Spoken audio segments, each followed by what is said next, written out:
Hi there, good afternoon. Steve again. We are ready to get started. We're going to be looking today, as you can see on the screen, the parent-child relationship in Prima. There's a few areas that it takes into consideration, so we're just going to give you a kind of run through of that. And then, as always, if you've got any questions during or after, then you can let us know. Okay, so if I give you a little bit of background first of all about parent-child on Prima, and then we can kind of show you it in the system. So I'll just bring up my screen. Okay, so parent and child in Prima is basically something that's used very, very commonly by our customers. Certainly where you've got large accounts, and those accounts would have, for example, branches. So it might be a bank, it might be, as we're seeing more and more often, an academy trust with the school. So there's one kind of head office, and then there would be the other schools within that trust, and you would be servicing all of the accounts, and they are treated as separate accounts in terms of delivery, etc. But there might be an overriding pricing setup, or they might want to be invoiced as a head office. So Prima allows you to kind of facilitate that via this parent-child relationship. The setup of it itself is really straightforward, but obviously you guys would need to know what the implications are of putting the parent-child relationship in place against a couple of accounts. Okay, so it's all done within the company record.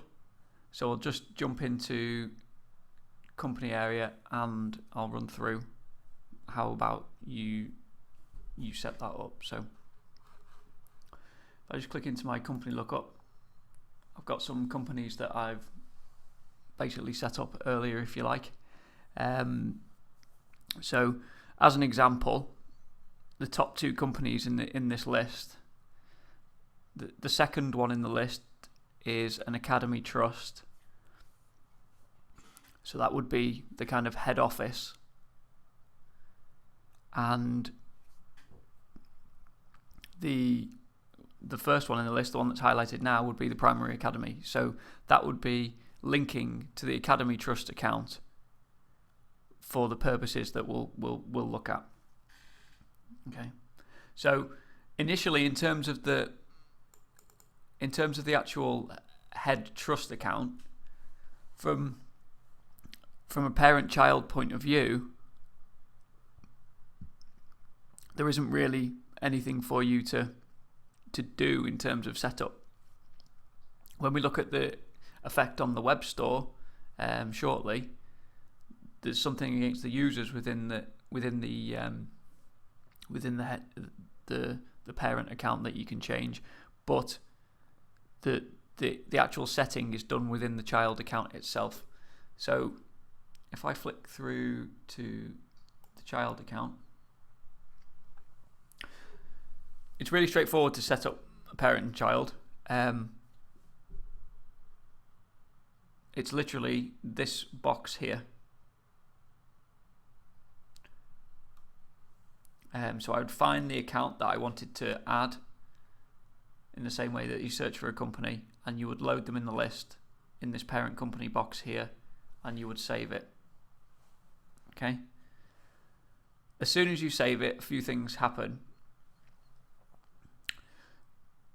From a pricing point of view, this child account, as we're in now, will inherit some pricing from the customer's contract, and you can use it for the product matrix bands, but most customers of ours don't use those anymore.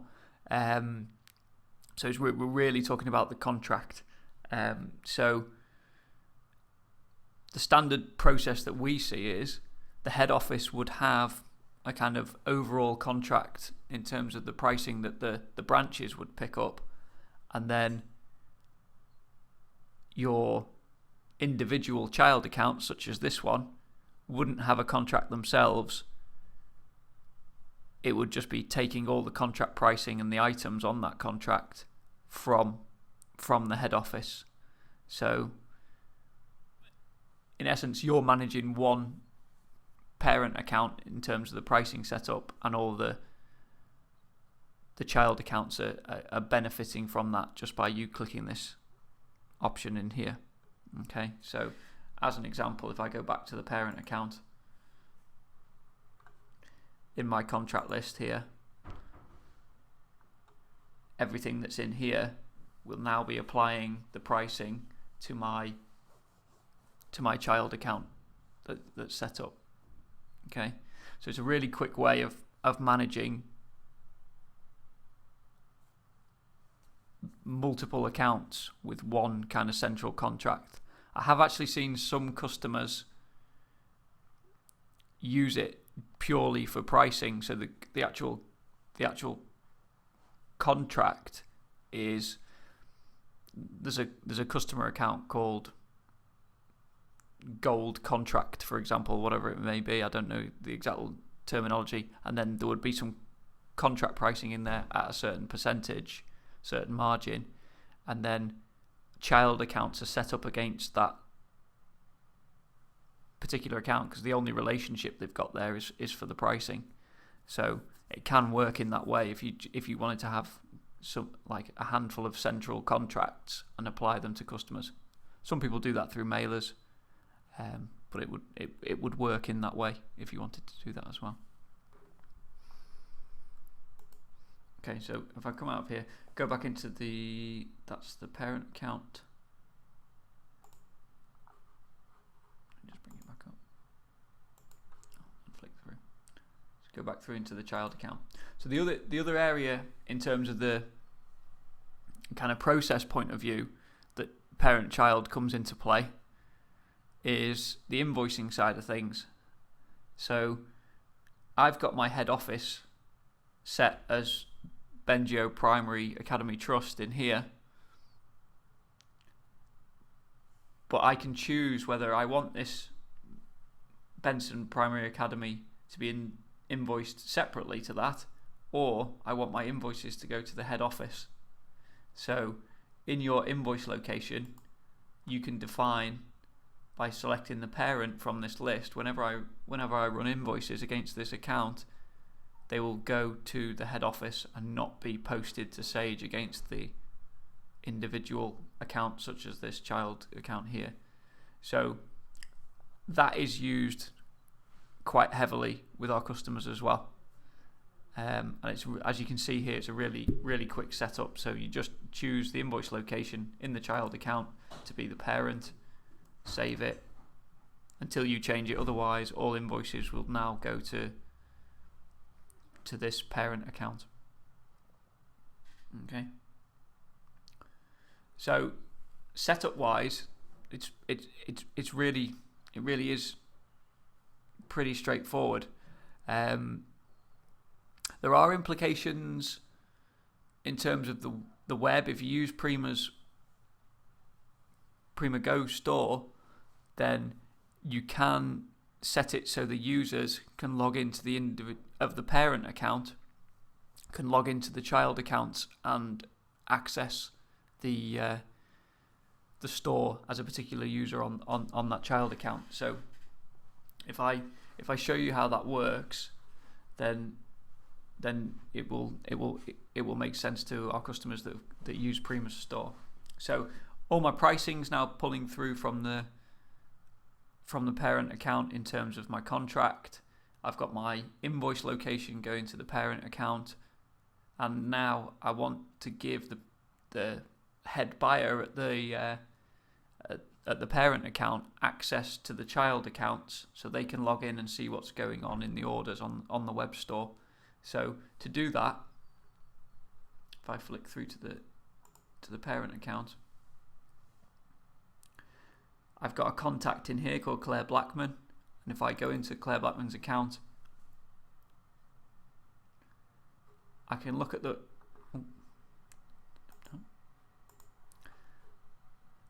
the web access tab here, and within the web access I've got visibility of the child accounts if I tick this option and save.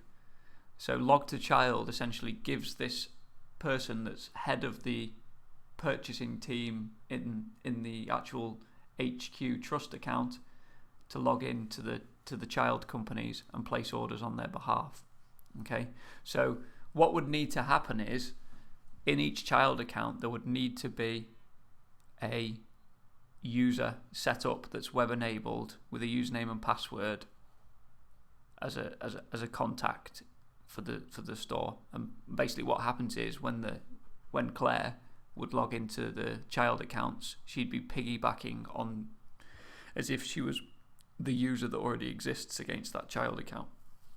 Okay, so I kind of show you that in action, and then it will make sense what's happening. So I've got this saved. Claire's got her details. If I call up the Prima web store here, let me just log out again. Okay, so if I log back in as Claire,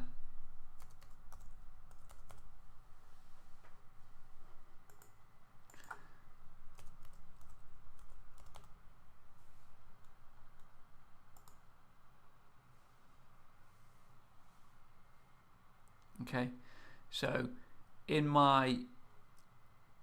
because there's child accounts available, what happens is it brings you onto the My Account page in the first instance, so that you can basically make the decision whether you want to go into the child accounts or not. So at the bottom here, I've got the option to log in as another user, and that will take me through to the child account, and I can log in as whoever the account user is in the child account and access the store based on their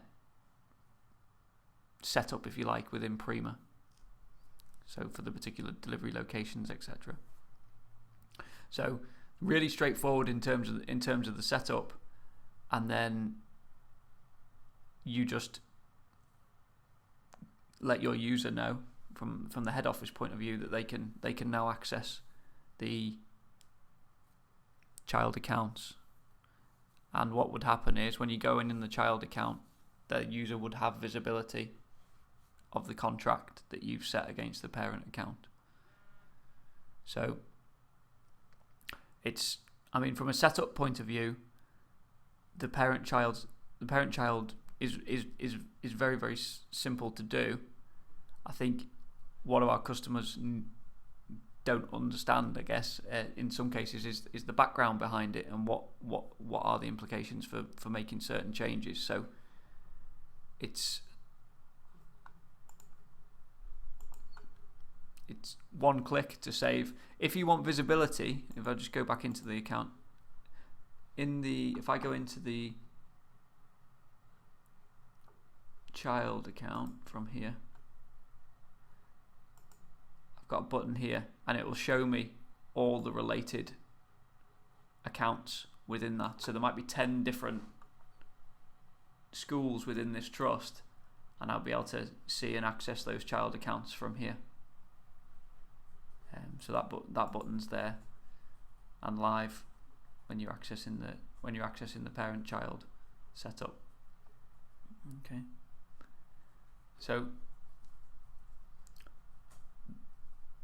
from a kind of system point of view, that's really the setup. It's pretty straightforward to do. I know we had a request from a customer to run through the setup, but as you can see, we've been going 15 minutes, and we've talked through all the different areas of the setup, and that's essentially how the parent-child works in Prima. So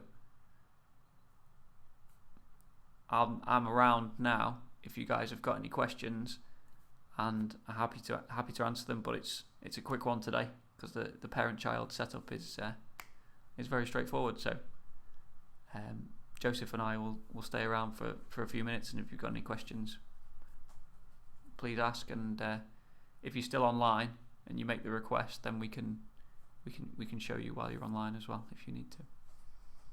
Okay, so thanks for your time today, and we'll see you next week. I think there's a poll going to go out later today for next week's topic.